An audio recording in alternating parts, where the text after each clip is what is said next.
What is keeping you from Islam? Right. So when we read the Bible, there's no reason to think that it has been corrupted in my mind. And when we read specifically verses that say, up until John, everyone's been fighting, and then it's kind of saying there are no more prophets like after this. So what is supposed to lead me to believe that there's some kind of error? And furthermore, it would be, what are the verses that you actually believe are true that are left over in the Old Testament and New Testament? Is there some kind of list that you have to be like, this verse is true, the rest of them aren't? So is it the fact that what's keeping you from Islam is that you don't see anything untrue in Christianity? No, there is nothing untrue in Christianity. So if I have these books and that these books existed prior to Islam, then why should anyone actually think that they've been tainted in any way? What's the logic behind that? Okay. So, first of all, arguing from priority is a chronological snobbery fallacy. It makes no sense. You can't say that just because a literature comes before another piece of literature, that therefore discredits a later piece of literature. That's the first mistake you make. Second, you said that there's no... Hold on.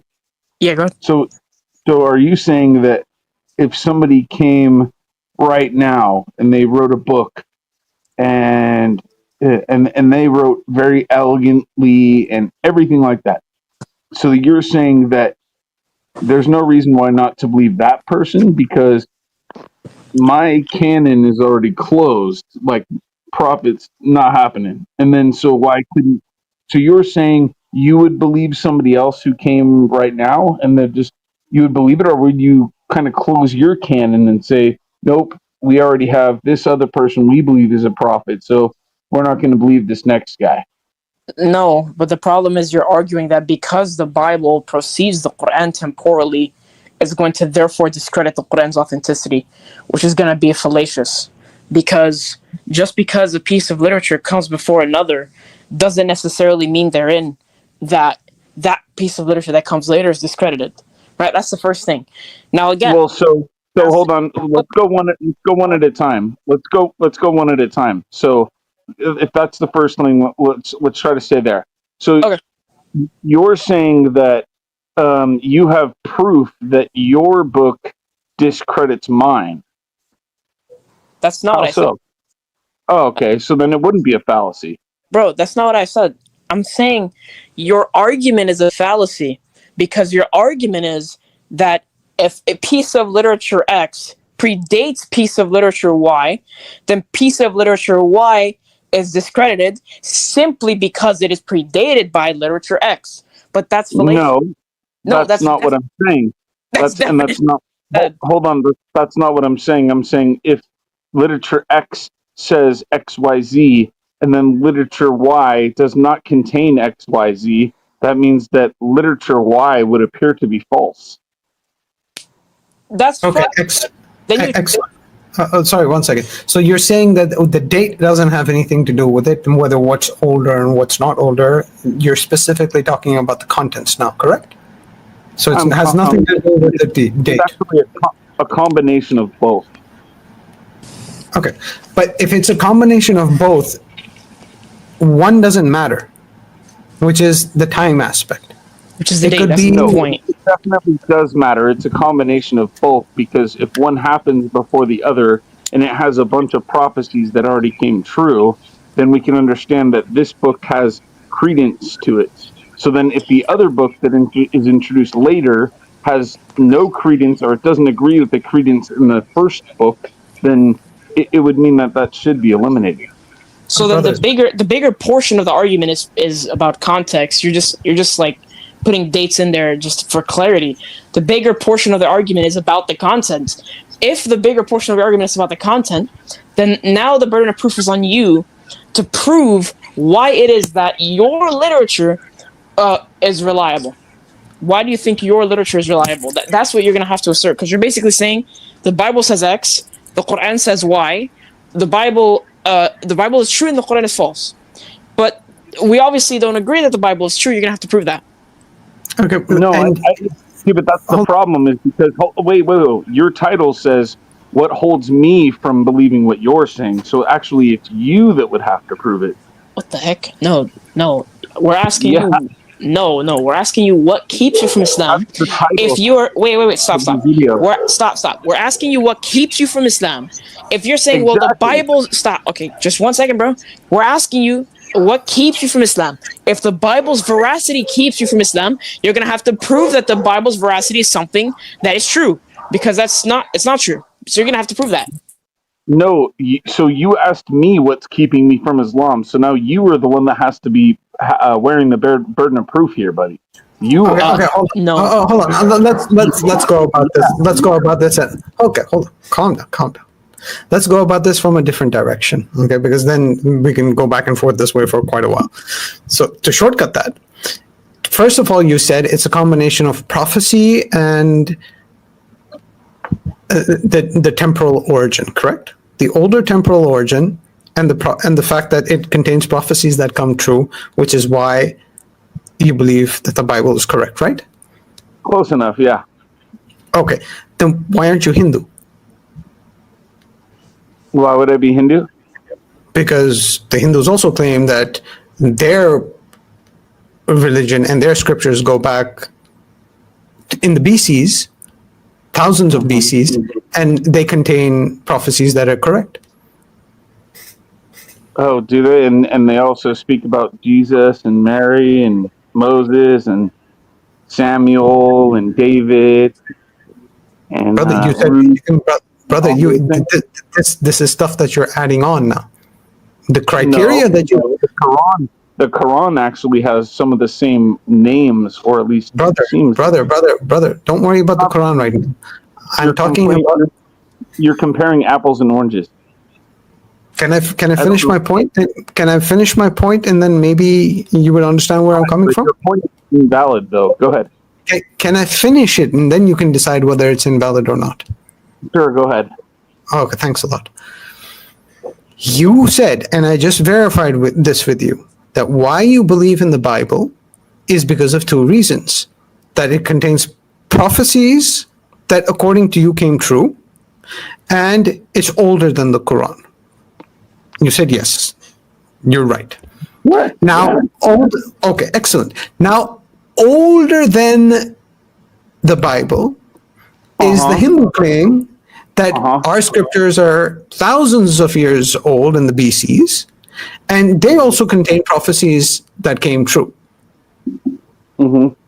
So do they talk about Moses and Jesus and David, Solomon, Saul, any of those people? Adam, Eve, anyone?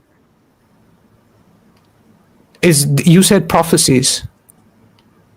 Correct. Obviously, I'm talking about. So now you're quantifying that. Now you're quantifying. Okay, now you're quantifying. Sure. I always wanted it to be quantified, but I think that's because I explained you're comparing apples to oranges. So let's go ahead. No, but you see, prophecy is prophecy. Prophecy is incredibly subjective. The prophecies that you think ring true, I guarantee you, you can bring those prophecies and they can be disproven a number of ways that what you think are correct prophecies. No, they can't be actually, but go ahead. That's what you think. You have your opinion. No, it's not my opinion. Okay, yeah. It's not my opinion. If you actually go back to the text. Okay, regardless. Okay, so you, as a Christian, as a Catholic, you believe that the Bible is the Word of God, yes? Yep, that's correct. Okay. Can the Word of God contain errors? Nope. Nope. So if we show you errors in the Bible, then? Where are your errors? Go ahead. If we show you errors in the Bible, then what? Mm-hmm. If you show me your errors in the Bible, I'll correct them. Not my errors in the Bible. I don't have my own version of the Bible. I will show you errors in the Bible. Contradictory statements. Differences in narrative. Show me. Okay. Excellent. Okay. DeAndre, do you want to take this, or anyone else want to take this?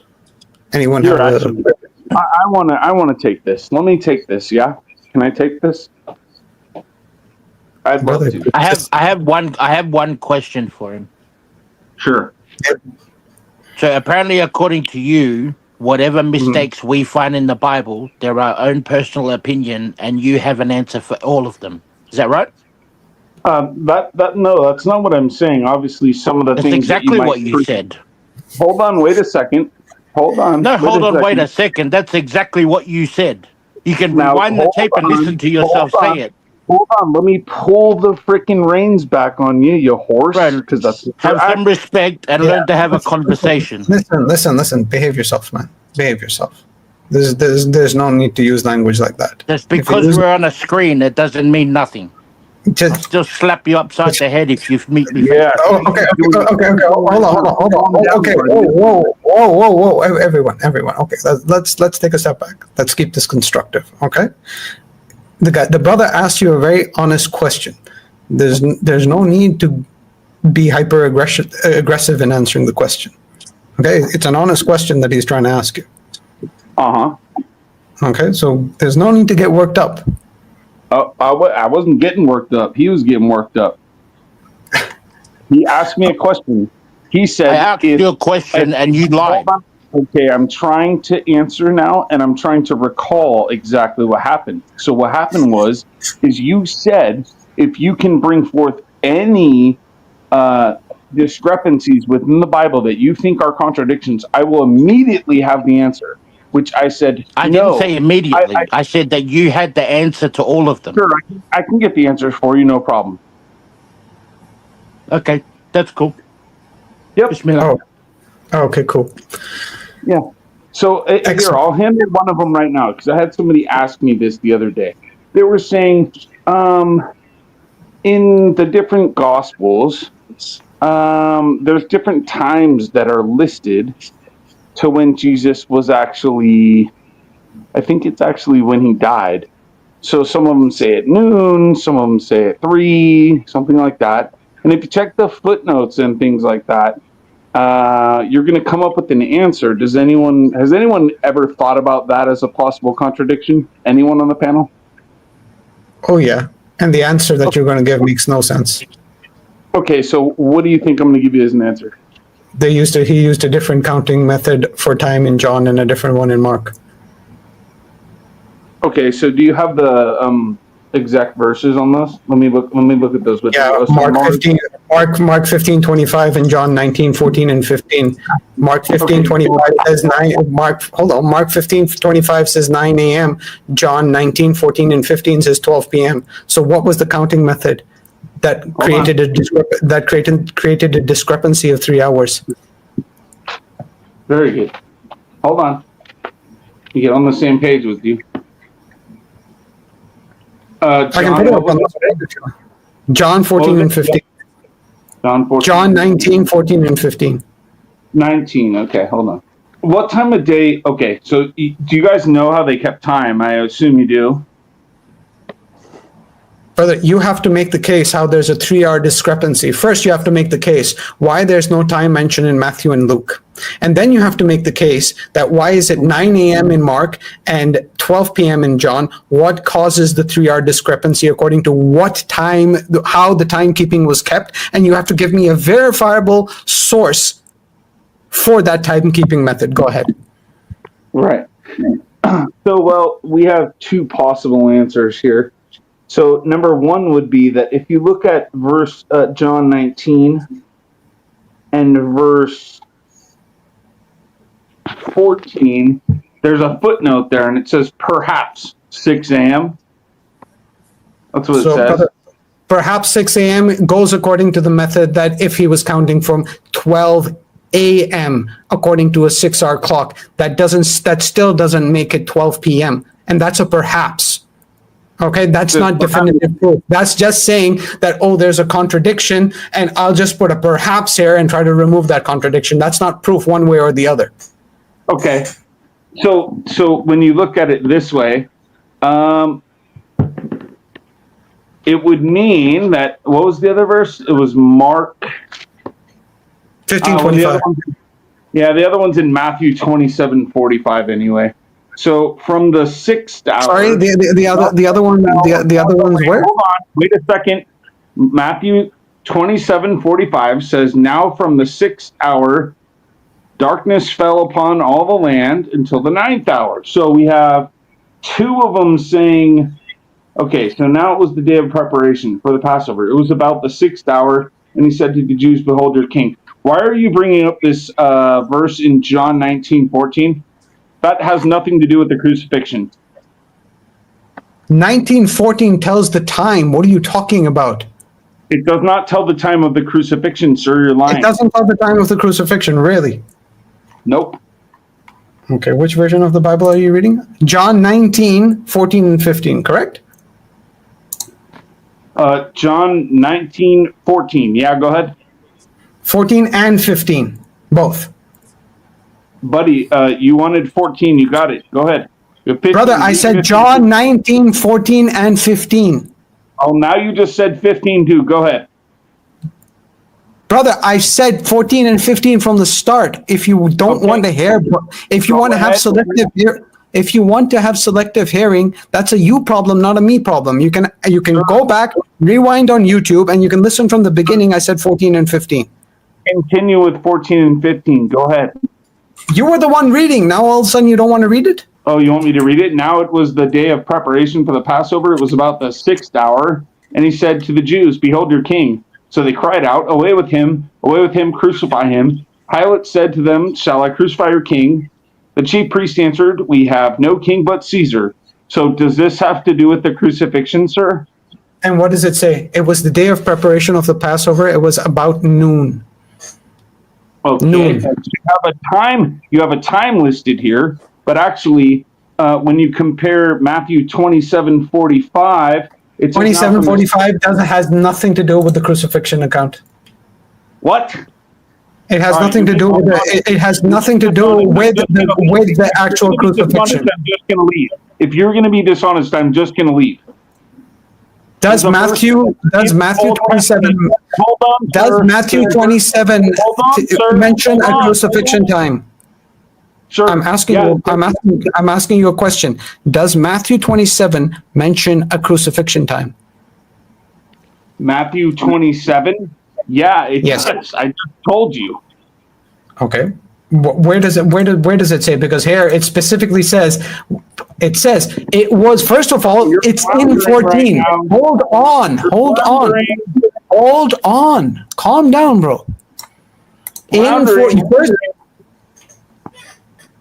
I mean, do they not teach you manners in church, or what's your deal? Oh, yeah, they do. They do. Generally, I listen to them, but when Oh, people so try this to is teach the me- manners that you learn in church, to interrupt people, to be obnoxious, to be triggered. Okay, great. That's great to learn. That these are the manners that they teach in church. So Now, if you can't be quiet, okay, that the biggest problem with you is that you say, "Oh, you didn't say 15. Oh, you didn't say 15." The time is mentioned in 14. You don't even need to go to 15. That's how disingenuous you are. Okay, so In Matthew 14, 27. it is no. Now I'm going to read. Now I'm going to read. Yes, and now I'm going to read. Okay, because you have a problem with reading and comprehension. Okay, it says it was the day of the Passover. It was the day of the preparation of the Passover. It was about noon. "Here is your king," Pilate said to the Jews.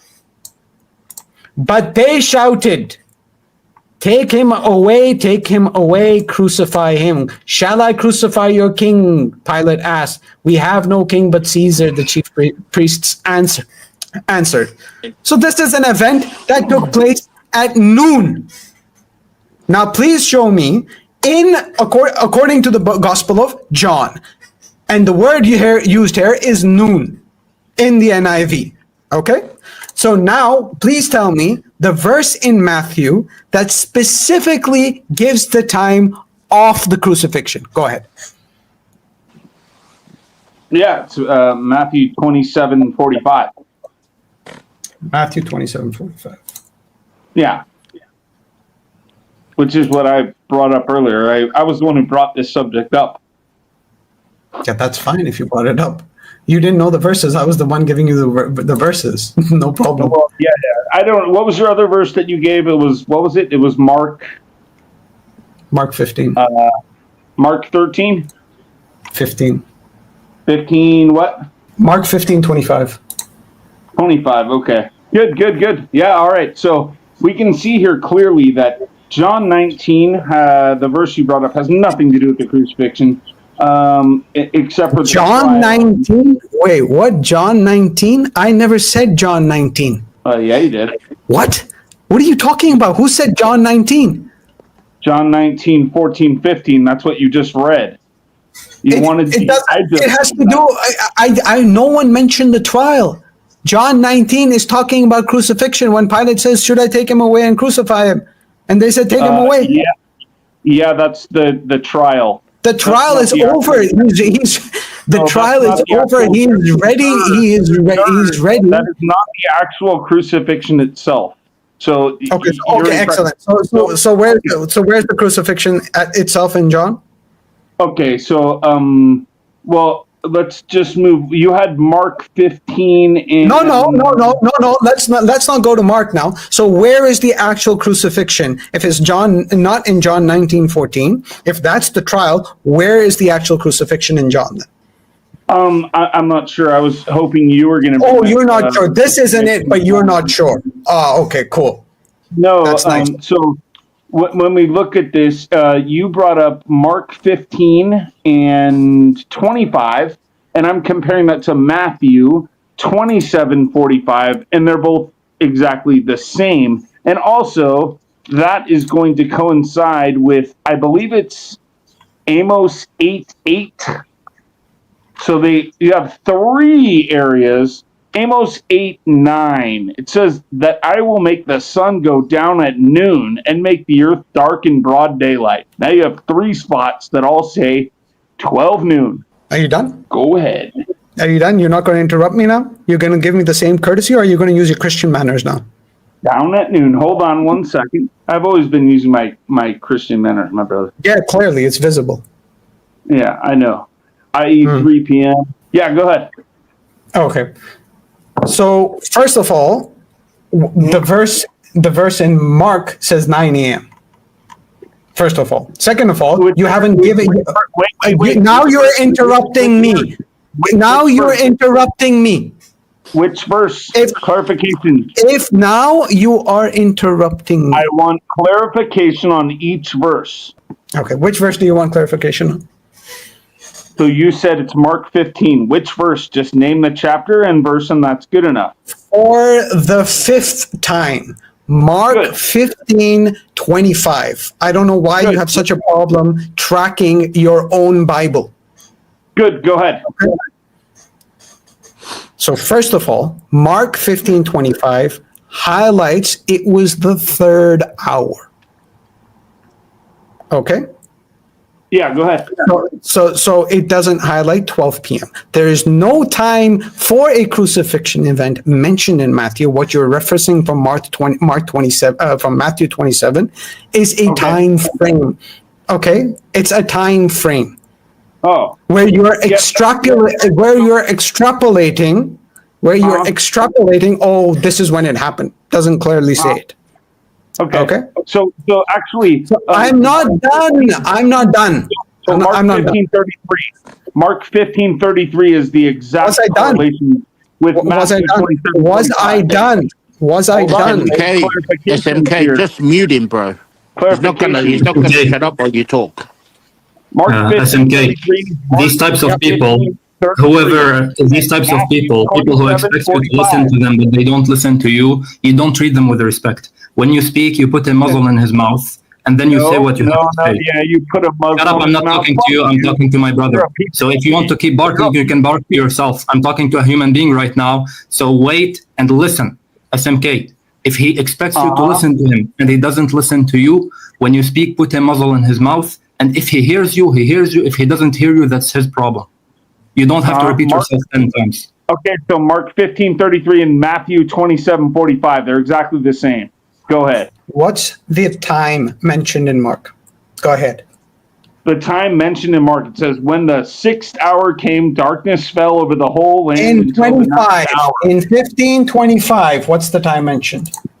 The time mentioned is not the same as the time mentioned in verse What's 33. the time mentioned in 1545?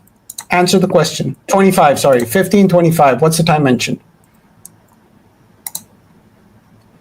It doesn't matter. It doesn't matter because 33 Okay, is the excellent. first verse. So then, now look at guys. Watch how he's running, and look at how explicit Mark 15:25 is. It says it was 9 a.m. when they crucified him. That's Explicit, clear, fine. and he wants to ignore that. And he wants to run. I'm not saying ignore that at says all. blah blah blah blah blah. Read I'm not read saying 1525 explicitly. Ignore that. Read is 20, correct. 15. Do Read not ignore 1525 explicitly. Read 1525 explicitly. Read it. Do not ignore this. Do not ignore this. He's correct. Read Do not- 1525. I'm about You to. can keep waffling. Read 1525. What does it say? I'm not What does waffling. 1525 say? What Hold does on. 1525 say? Hey, you know what? It says Muhammad can. Yeah, there we go. And that's the Christian love to you. The insult of love, the slap of love, the stupidity of love.